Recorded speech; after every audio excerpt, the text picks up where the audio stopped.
Imaginez un instant. Vous vous levez demain, et en saisissant ce bulbe d'ail si familier dans votre cuisine, vous prenez soudain conscience que votre manière de l'utiliser, depuis toutes ces années, est une erreur. Une erreur qui, en silence, a anéanti près de 87% de son incroyable pouvoir de guérison. Ce que je m'apprête à vous confier m'a moi-même profondément choqué, alors que je consacre ma vie à la recherche en santé depuis plus de 2 décennies. Mais avant tout, dites-moi d'où vous m'écoutez aujourd'hui. Partagez votre ville ou votre région dans les commentaires. Et vous, consommez-vous de l'ail chaque jour? Indiquez oui ou non. La réponse que vous donnez maintenant pourrait bien prendre une toute autre saveur à la fin de notre échange. Car voici une vérité que beaucoup ignorent. À l'instant même où vous m'écoutez, des millions de personnes âgées, par un simple geste anodin, privent de l'ail de ses vertus pour le transformer en une substance potentiellement nocive. Oui, vous avez bien entendu. Ce même ail que les civilisations antiques vénéraient pour soigner les maux les plus tenaces. Ce même ail dont la science moderne a prouvé qu'il pouvait réduire la pression artérielle de 20%, renforcer l'immunité de 40% et même diminuer le risque de cancer de 30%. Ce trésor de la nature devient non seulement inutile, mais parfois dangereux, lorsque l'on commet certaines erreurs courantes. Laissez-moi vous parler de Margaret, une grand-mère de 72 ans. Pendant 5 ans, croyant protéger son cœur, elle a mangé de l'ail cru chaque matin. Au lieu de cela, elle s'est retrouvée aux urgences, souffrant d'une grave hémorragie gastrique. Son médecin était abasourdi. Le diagnostic fut sans appel. L'ail avait littéralement cautérisé la paroi de son estomac. La raison? Elle commettait, sans le savoir, l'erreur numéro 5 de la liste que nous allons parcourir ensemble.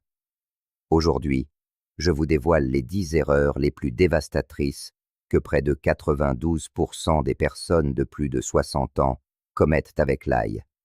La toute première est si répandue que vous la ferez peut-être vous-même dès ce soir.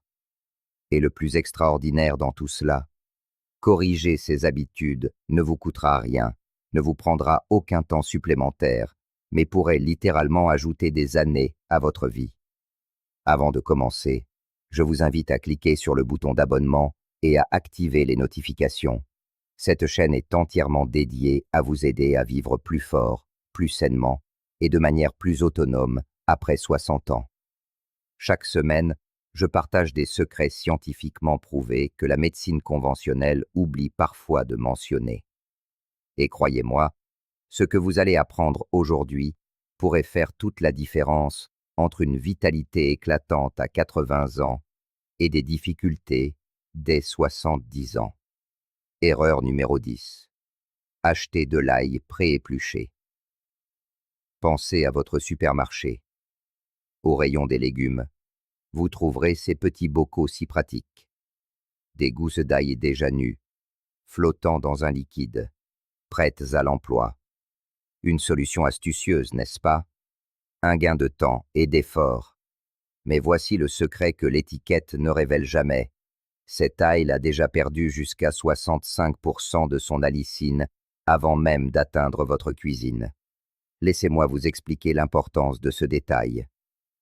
L'allicine, c'est le super-héros de l'ail, son principe actif le plus précieux.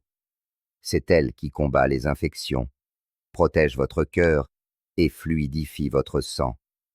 Mais l'allicine est d'une incroyable fragilité.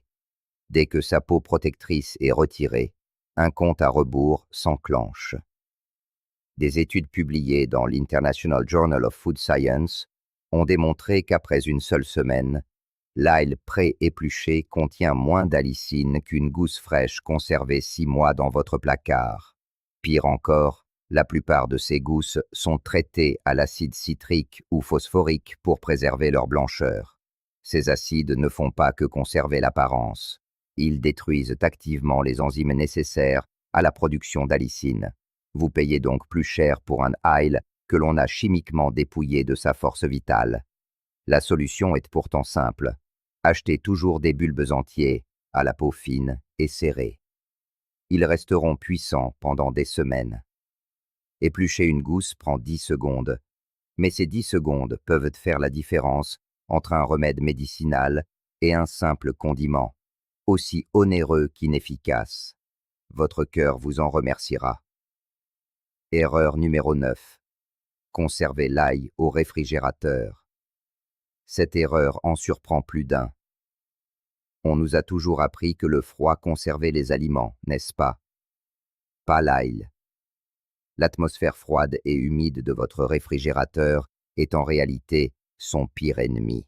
Elle favorise la germination, l'apparition de moisissures et, plus grave encore, elle peut créer des conditions propices à un danger bien plus insidieux. Ce que l'on omet souvent de préciser, c'est le risque suivant. Lorsque l'ail est conservé au froid, surtout dans des récipients hermétiques comme un bocal d'huile, il peut devenir un terrain de prolifération pour le Clostridium botulinum. Oui, la bactérie responsable du botulisme. J'ai eu connaissance de cas où des aînés bien intentionnés, pensant préparer leur repas à l'avance, conservaient de l'ail haché dans l'huile au réfrigérateur. 3 d'entre eux ont été hospitalisés pour une grave intoxication alimentaire. La science est formelle. Un stockage à température ambiante, dans un lieu frais, sombre et aéré, préserve la puissance de l'ail jusqu'à 8 semaines. Au réfrigérateur, il commence à dépérir en quelques jours. Ces germes verts que vous voyez apparaître, ce n'est pas un signe de vitalité, mais le chant du cygne de votre ail, le signal d'une perte massive de ses nutriments. Conservez votre ail dans un sac en filet, un sac en papier ou un panier ouvert dans votre garde-manger. Jamais dans du plastique et jamais au réfrigérateur. Ce simple geste pourrait tripler le pouvoir curatif de chaque gousse que vous consommez. Erreur numéro 8. Le mauvais timing avec les médicaments. Celle-ci requiert toute votre attention, car votre médecin a pu omettre de vous en avertir. Si vous prenez des anticoagulants, des médicaments pour l'hypertension ou le diabète, consommer de l'ail au mauvais moment pourrait vous mener tout droit aux urgences. Prenons l'histoire de Robert, un vétéran de 68 ans. Sous warfarine pour une affection cardiaque, il se mit à manger 3 gousses d'ail cru par jour, convaincu de leurs bienfaits. 2 semaines plus tard, d'étranges ecchymoses apparurent sur son corps, suivis de saignements de nez. Son taux d'INR, qui mesure la coagulation, avait grimpé à des niveaux alarmants. L'ail avait décuplé l'effet de son traitement, à tel point qu'une simple chute aurait pu déclencher une hémorragie interne fatale. L'ail est un anticoagulant naturel. Ces composés empêchent les plaquettes sanguines de s'agréger. Combinez-le à des anticoagulants prescrits, et vous créez un cocktail potentiellement dangereux. Le même principe s'applique aux médicaments contre l'hypertension. L'ail abaissant naturellement la pression artérielle, l'associer à votre traitement pourrait provoquer un malaise en plein supermarché. La solution n'est pas de bannir l'ail, mais de l'intégrer avec intelligence et modération. Espacez la prise de vos médicaments et la consommation d'ail d'au moins 4 heures. Commencez par de petites quantités. Observez les réactions de votre corps et, surtout, informez systématiquement votre médecin. Ce n'est pas une simple recommandation, c'est une précaution vitale. Erreur numéro 7.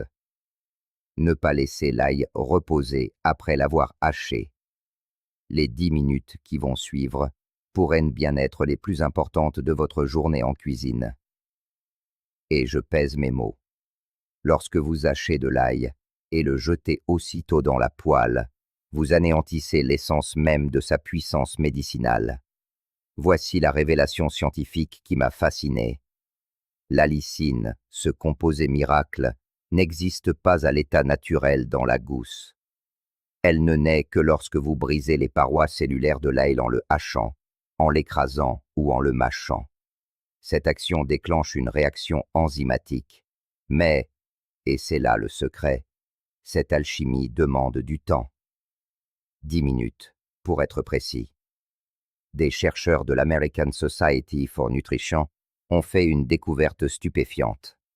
L'ail, laissé au repos 10 minutes après avoir été haché, conservait 76% d'allicine en plus, même après cuisson. Si vous sautez cette étape, vous n'obtenez que la saveur, en sacrifiant la quasi-totalité des bienfaits pour votre santé. Pensez-y, vous consacrez déjà du temps à la préparation de vos repas. Que représentent 10 petites minutes pour tripler les vertus de votre plat? Hachez votre ail en premier. Laissez-le reposer sur la planche à découper pendant que vous préparez le reste de vos ingrédients. C'est ce que j'appelle le miracle des 10 minutes. Cette simple pause transforme un condiment ordinaire en un puissant agent thérapeutique qui combat le cancer, réduit l'inflammation et protège votre cerveau. Essayez dès ce soir et vous pourriez bien en ressentir les bienfaits dès demain. Erreur numéro 6. Surcuire votre ail. L'adage est connu des chefs. Ail brûlé, plat gâché. Mais ce qu'ils ignorent souvent, c'est qu'un ail trop cuit est aussi un ail médicinalement mort. La chaleur qui exalte sa saveur est la même qui détruit les composés qui soignent votre corps. La vérité est brutale. L'allicine commence à se dégrader dès 60 degrés Celsius, une température à peine tiède en cuisine. Pourtant, la plupart des gens jettent l'ail dans une huile frémissante à plus de 175 degrés. En à peine 60 secondes, vous avez réduit à néant plus de 90% de sa valeur thérapeutique. L'expérience de ma propre mère en est le plus bel exemple. Pendant 40 ans, elle a cuisiné avec de l'ail, l'ajoutant toujours en premier dans la poêle pour parfumer l'huile. Malgré un régime méditerranéen sain, son taux de cholestérol ne cessait de grimper. Lorsque je l'ai enfin convaincu d'ajouter l'ail à la toute fin de la cuisson, son cholestérol a chuté de 25 points en 8 semaines. Son médecin n'en revenait pas. Le secret?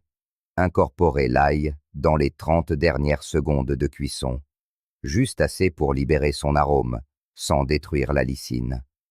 Pour un bénéfice maximal, ajoutez l'ail cru et haché directement sur le plat servi. Intégrez-le aux soupes une fois retiré du feu, mélangez-le aux vinaigrettes, incorporez-le au houmous. Oui, le goût sera plus prononcé, mais c'est justement le but. Rappelez-vous, un goût puissant est le signe d'un remède puissant. Erreur numéro 5. Manger de l'ail cru à jeun. C'est ici que l'ail, notre allié, peut se muer en agresseur. Et cela arrive à des milliers de personnes âgées chaque matin. Elles se réveillent, avalent une gousse d'ail cru pour leur santé et déclenchent, sans le savoir, une cascade de réactions dommageables pouvant mener jusqu'à une intervention chirurgicale. Écoutez l'histoire de Patricia, une enseignante retraitée de 71 ans. Ayant lu que l'ail renforçait le système immunitaire, elle a pris l'habitude d'en manger 2 gousses crues chaque matin, avant son petit déjeuner. En moins d'un mois, des douleurs lancinantes à l'estomac sont apparues. Le diagnostic: une gastrite sévère avec des ulcères hémorragiques. L'ail cru, sur son estomac vide, avait littéralement corrodé la fragile muqueuse gastrique. Ce que l'on oublie d'expliquer, c'est que l'ail contient de puissants composés soufrés qui stimulent la production d'acide gastrique. À jeun, aucun aliment ne vient tamponner cet acide. C'est l'équivalent de verser un produit corrosif sur une plaie à vif. Pour les personnes souffrant de fragilité digestive, d'ulcères latents ou d'inflammation intestinale, le risque est majeur. Les chiffres d'une étude de l'Université nationale de Séoul sont terrifiants. 42% des patients ulcéreux qui consommaient de l'ail cru à jeun ont subi des épisodes hémorragiques graves. La règle d'or est donc la suivante. Ne consommez jamais, au grand jamais, d'ail cru l'estomac vide. Accompagnez-le toujours d'aliments, idéalement alcalins comme un yaourt ou un peu de lait. Mieux encore, cuisez-le légèrement ou optez pour de l'extrait d'ail vieilli. Vous obtiendrez les mêmes bienfaits, sans risquer de vous brûler de l'intérieur. Erreur numéro 4. Avaler les gousses d'ail entières. C'est une pratique que j'observe trop souvent et qui me désole.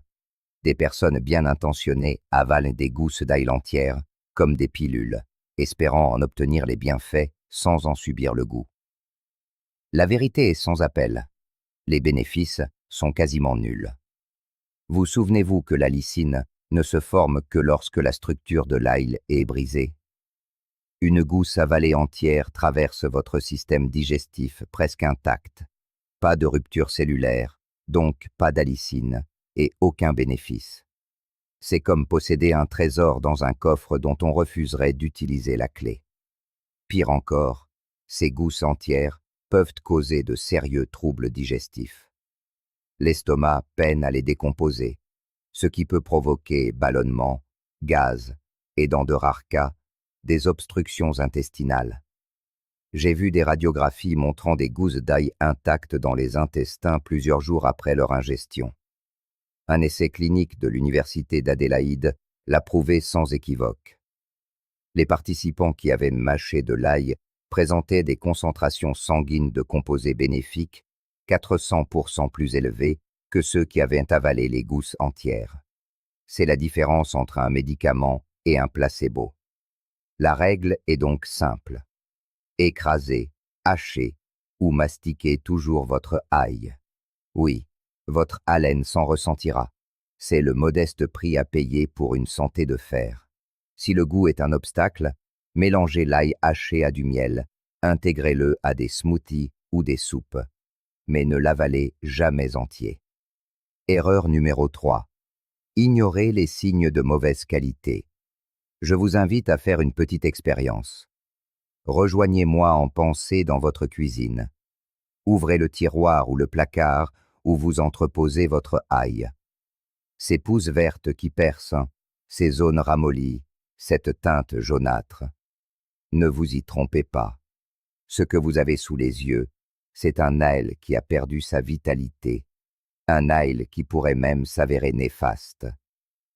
Pour l'ail, plus que pour tout autre aliment, la qualité est primordiale. Un ail frais et ferme regorge d'alicine, son composé le plus précieux. Mais lorsque l'ail germe, se ramollit ou jaunit, il ne se contente pas de perdre ses vertus. Pire encore, il se charge de substances toxiques. Ces pousses vertes contiennent des toxines amères qui agressent votre système digestif. Quant aux parties molles, elles peuvent abriter des moisissures dangereuses, productrices de mycotoxines. Et le plus choquant, c'est cette étude de l'Université de Californie. Sur 50 foyers testés, 73% de l'ail étaient déjà en état de dégradation avancée, avec moins de la moitié des précurseurs d'alicine escomptés. Des gens consommaient religieusement un ail sans vie, se demandant pourquoi ils n'en ressentaient aucun bienfait. Choisissez votre ail comme si votre vie en dépendait, car c'est peut-être le cas. Privilégiez des bulbes fermes et denses, à la peau tendue et dépourvue de germes. Au moindre signe de vieillissement, n'hésitez pas, jetez-le. L'ail frais est un remède. L'ail vieilli, du compost. Erreur numéro 2. Consommer de l'ail avant une intervention chirurgicale. Cette information pourrait vous sauver la vie. Alors écoutez bien. Si une opération vous attend, même mineure comme une intervention dentaire, vous devez cesser toute consommation d'ail au moins 10 jours à l'avance. Ce n'est pas une simple suggestion, c'est un impératif médical qui peut faire la différence entre la vie et la mort. La raison est simple, mais redoutable. L'ail est l'un des plus puissants anticoagulants naturels. Il entrave la coagulation du sang par plusieurs mécanismes. Ainsi, pendant une opération, au moment où votre corps a désespérément besoin de former des caillots pour stopper l'hémorragie, l'ail l'en empêche. Un cas rapporté par le New England Journal of Medicine est particulièrement effrayant. Un homme de 74 ans, subissant une opération de routine de la vésicule biliaire, a frôlé la mort à cause de sa consommation de compléments à l'ail. Son temps de saignement était 250% plus long que la normale. L'équipe chirurgicale a dû utiliser 6 unités de sang pour le sauver. Il a survécu, de justesse. Même une simple extraction dentaire devient périlleuse. Une coloscopie, risquée. Une biopsie cutanée peut saigner sans fin. Je connais personnellement 3 personnes dont l'opération a été reportée suite à des analyses préopératoires révélant des temps de saignement dangereusement longs, imputables à l'ail. 10 jours avant toute intervention, stoppez l'ail. Notez-le dans votre agenda. Prévenez vos proches. Informez votre chirurgien. Il ne s'agit pas de prudence excessive, il s'agit de rester en vie. Erreur numéro 1. Croire que tous les ails se valent. C'est l'erreur capitale, celle qui surpasse toutes les autres, commises chaque jour par 94% des gens. Pensez que n'importe quel ail est bénéfique pour la santé. Voici une vérité que peu osent affronter. La majorité de l'ail vendu en supermarché provient de sols épuisés, est récolté trop tôt et transporté sur des milliers de kilomètres. Au moment où il atteint votre assiette, il est vidé de sa substance nutritive. L'ail de Chine, qui inonde 80% du marché mondial, est fréquemment blanchi pour parfaire son apparence, irradié pour stopper la germination et cultivé avec des pesticides illicites. Les analyses le confirment. Il contient 50 à 70% d'allicine en moins que l'ail biologique local. Mais le plus effrayant est à venir. Une partie de cet ail d'importation pousse sur des sols contaminés aux métaux lourds. En cherchant à protéger votre santé, vous pourriez en réalité vous empoisonner au plomb, au cadmium ou à l'arsenic. Une enquête de Consumer Reports a d'ailleurs révélé des niveaux détectables de métaux lourds dans 7 échantillons d'ail importés sur 10. La solution change tout. Achetez de l'ail local et biologique dès que possible. Oui, c'est plus cher, mais il s'agit d'un médicament, pas d'un simple condiment. Si vous le pouvez, cultivez le vôtre. Une seule tête en produira 10 autres. C'est l'une des cultures les plus gratifiantes. Ou bien, considérez cette alternative révolutionnaire. L'extrait d'ail vieilli. Standardisé et testé, il offre des doses thérapeutiques fiables, sans aucun des risques évoqués. Plus de 700 études scientifiques en attestent que les bienfaits. Pas d'irritation gastrique, pas de risque hémorragique, pas d'interaction médicamenteuse. Le protocole de la révolution de l'ail. Vous connaissez désormais les erreurs qui transforment ce remède en poison, mais le savoir sans l'action est vain. Alors, voici un plan d'action concret, à appliquer dès aujourd'hui. Premièrement, jetez sans regret tout ail vieux, germé ou mou. Deuxièmement, achetez des bulbes frais, fermes et biologiques, et conservez-les dans un endroit frais, sombre et aéré. Troisièmement, avant de l'utiliser, écrasez ou hachez l'ail et laissez-le reposer précisément 10 minutes avant de le cuire ou de le consommer. Quatrièmement, ajoutez-le en fin de cuisson ou mangez-le cru, mélangé à d'autres aliments, mais jamais à jeun. Cinquièmement, si vous prenez des médicaments, espacez votre consommation d'ail d'au moins 4 heures. Sixièmement, cessez toute consommation d'ail 10 jours avant une intervention médicale. Suivez ce protocole et l'ail deviendra votre plus puissant allié contre les maladies cardiaques, les infections, l'inflammation et même le cancer. Votre prochaine étape. À présent, 2 chemins s'offrent à vous. Vous pouvez ignorer ces conseils, retourner à vos anciennes habitudes et laisser le potentiel de l'ail se perdre, voire vous nuire. Ou bien, vous pouvez agir, dès maintenant, et faire de chaque gousse un puissant remède.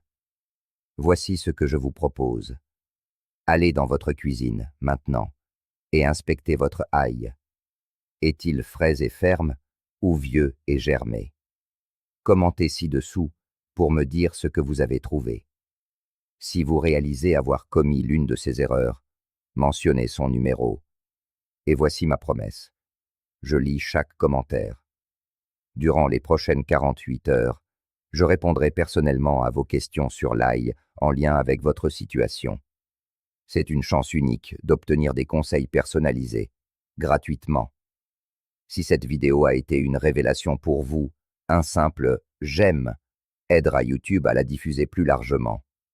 Partagez-la avec un proche. Vous pourriez littéralement lui sauver la vie, surtout s'il doit bientôt être opéré. Abonnez-vous et activez les notifications pour d'autres révélations sur les secrets de l'alimentation et de la santé après 60 ans. La semaine prochaine, je vous dévoilerai les 5 épices qui apaisent les douleurs de l'arthrose en seulement 14 jours. Vous ne voulez pas manquer ça.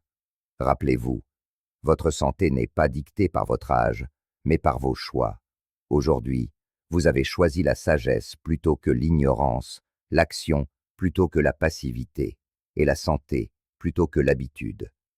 Restez forts, restez informés, et faites que l'AIL travaille pour vous, et non contre vous. C'est votre santé, votre vie, votre choix. Faites qu'il compte.